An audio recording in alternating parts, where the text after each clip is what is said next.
anut lakuning Kurawa nguni patine Sang Abimanyu kena ing sidra Sirori Sang Setyaki menyat ngambil sanjata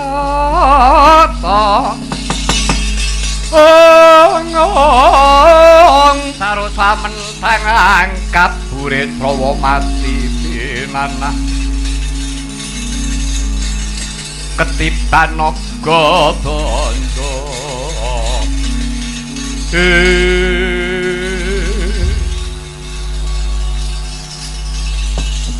kula waspadaken ingkang rawuh wonten tepis wiringing wana Citra Ganda Mayit kadipaduka Kakang Prabu Ngawangga. Yayi Setyaki ya pun Kakang ing prapta Yayi. Pangabekti kula katur Kakang. Yo, pangabektimu wis tak tampa. Nadyan kula ngaturaken pangabekti kula. Antarjaya, pangabektimu wis tak tampa. Pangabekti kula katur wa. Putraku nggih Gatotkaca ya.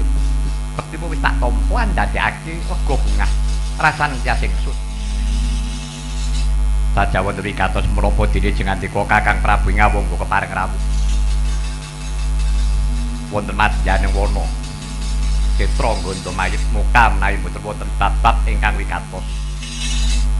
Yayi Setyaki andadekna sumurup Yayi. Marmanipun Kakang Prapta sajak sumengko pengawah Badra iki. Ora ana liya, sejatinipun Kakang iki ora ngono iki napa to? Iki mlaku gelilang-gleleng noleh nglirik karo ngencepi. Anggepmu ki ngopo? Antasena. Lho, kan gleleng to kok. Kene iki numbuh sing kepenak. Aja kaya satpam jaga malem. Hati-hati lho, dong hati-hati lho. Jati ketujuban luyung. Dom sumuruping banyu.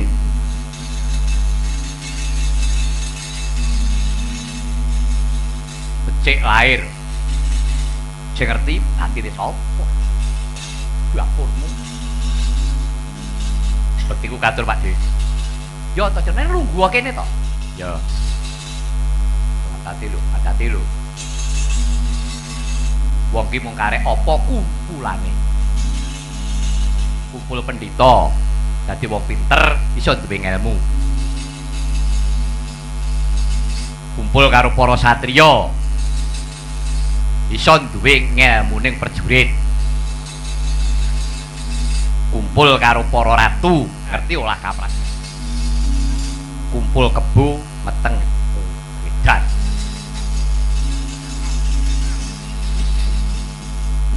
Yaki wonten dawuh. Apa bener yen to dina iki kangge Ibu Kunti Taribrata mertapa ana jroning alas Citra Ganda Mayit. Heeh, pancen bener arep ngopo? Dek, mundur dek. Apa mundur? Wong sing rembukan ki aku mundur. Wong ngarep karo nemburi bagane ya padha iku angel men. Senengane aku nglinggahi ya-yaan jarak Wong Prabu iya Blaka Suta wong papat iki ngreksa kayuwanane Eyang Putri Kunti Taribrata sampeyan arep apa Antasena kowe wis ngerti to nadyan to kowe iki ora nyumurupi ning kowe tau krungu yen to Dewi Kunti kuwi ibuku aku iki pambayuning Pandhawa sing tuwa dhewe iki aku lah kok ora melu rombong aku kepiye to nek kowe iki ngaku jare Pandhawa sing tuwa dhewe kok ora bareng karo para pepunden ning Amarta kok gawe rombongan dhewe bareng anu ora payu ora to ya.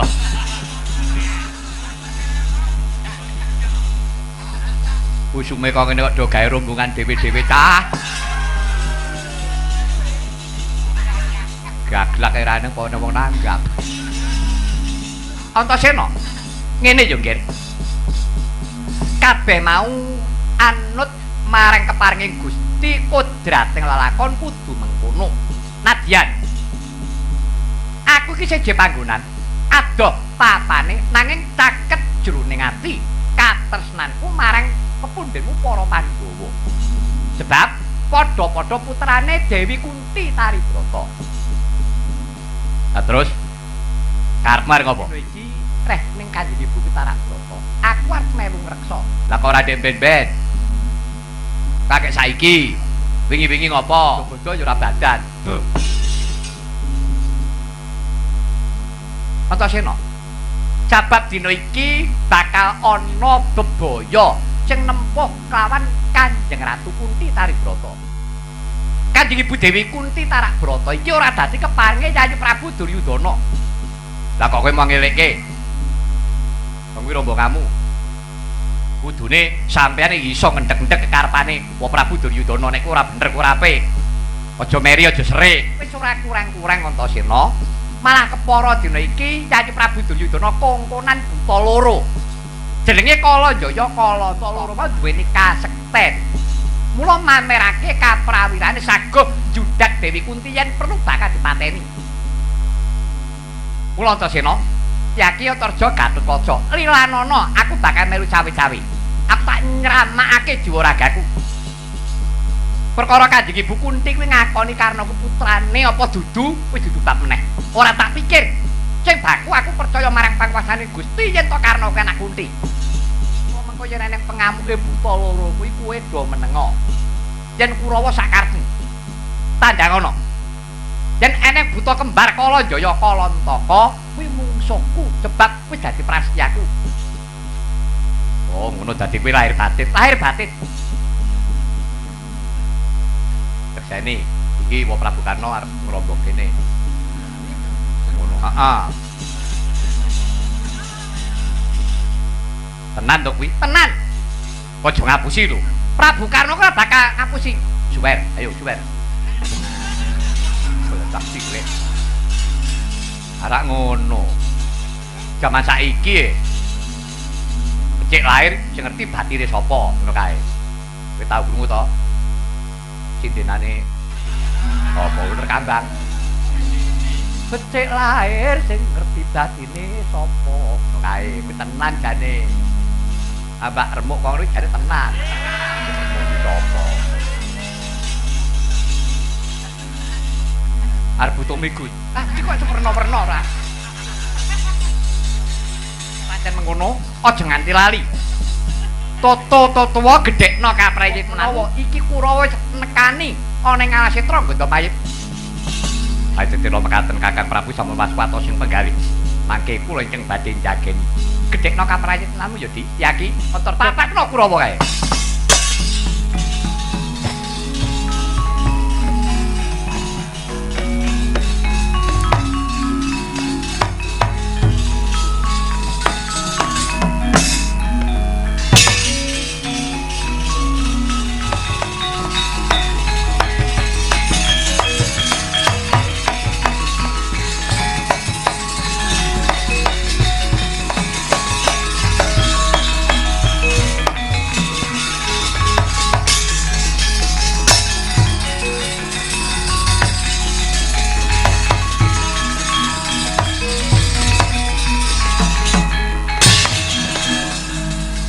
Dumawur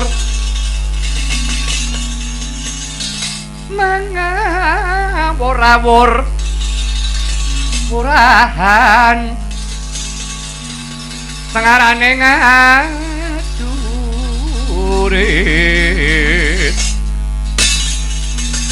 kang maguru kangsa tetek kaya butula war panjiting turangga edi rekata ingkang swaja layu sepit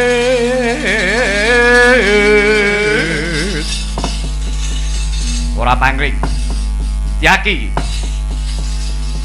ora tedhe ngaling-aling dasar mengkono Swatama ya aku Swatama lalatan polatan pendirangan kok maling konangan arep apa kuwi ora sah nutupi lorek ing atimu arep nyadi suta lho dinuta kawan Sinun Prabu Duryudana aku kudu ketemu karo Dewi Kunti yen ketemu arep apa tak judak kudu lunga saka jroning ngalas Citra Gondomayit kudu minggat yen ngeman karo nyawani Suwatama aja kakehan petangal aja ngedhake rasa sujana aja ganggu gawe wong kang lagi tarak brata sedeng ganggu gawe wong poso wae dosa malah kowe bakal gawe kapitunan ing liyan luwih-luwih Kunti lagi nglakoni tarak brata yen kowe nganti wani ganggu gawe aja takon dosa eneng pendhita kawak brangus cangkemmu iblis lanang yaki serep nyawamu kowe nglani dadane Suwatama sing ngrina wengi wis winelek guna kawan Jaya Jikawijayanto sing balung leting kulit nek mung banggamu sepira yang cakep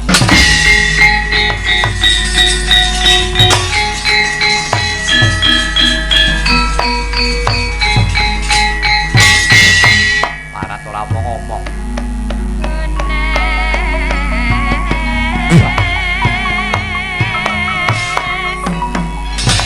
wow ya hot biar kowe iki jaluk aku kowe yo pecah siramuan yo rasakno wae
Walah ra itu apa-apa kok dolanan setrum.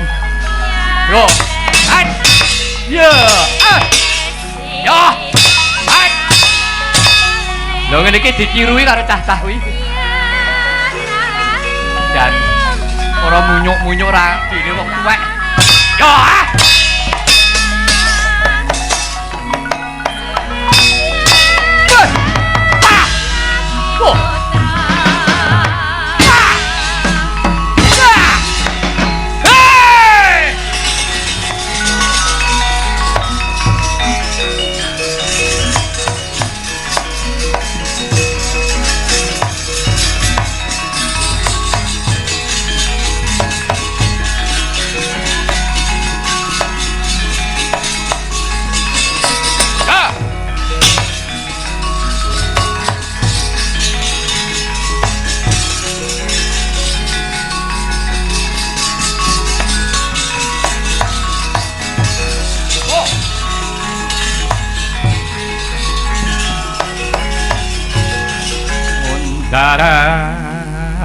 Andir wedanane rombranang pindha kembang ora waribang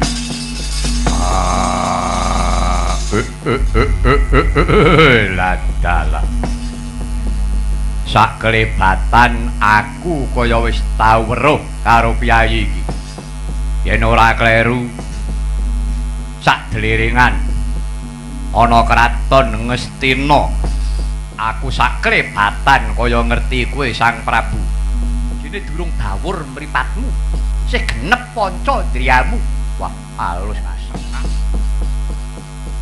kowe sapa nata ngamangga Prabu Karna Dasusena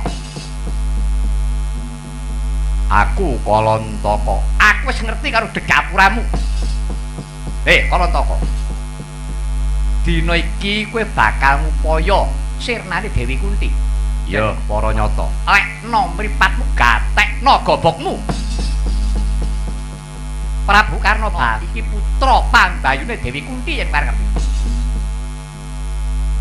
Aku sing malang-malang kaya perbatang menteng-menteng kaya gendhewa. Aja takon dosa. Jenenge buta bali mung kari gembung tanpa sirah kowe. Wah. Prabu Karna sumbaran aku dhewe ya pancen kepara nyata wis tak niati dina iki aku yen ora iso mateni Dewi Kunti ora wurung aku bakal wirang antuk siku dedaning Narendra ing Ngastina sadurunge kowe bakal nyirtake sik anake lanang majulah kokop getihmu wah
Ayo. Ayo.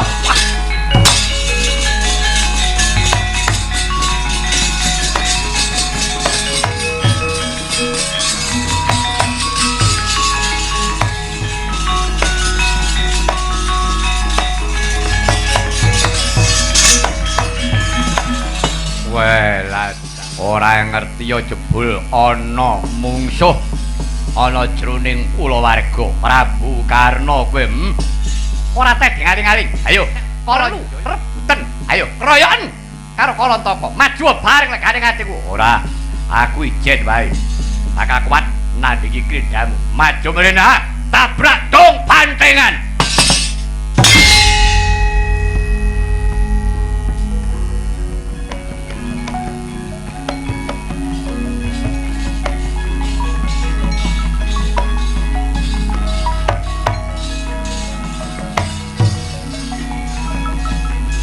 Yaksa Kura Rupa Risek Narendra Yaksa laku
Narendra iki wah layak wani sukondange Prabu Karna kuwi menungso setengah dewa ya gugon Tuhan aku ora ngandel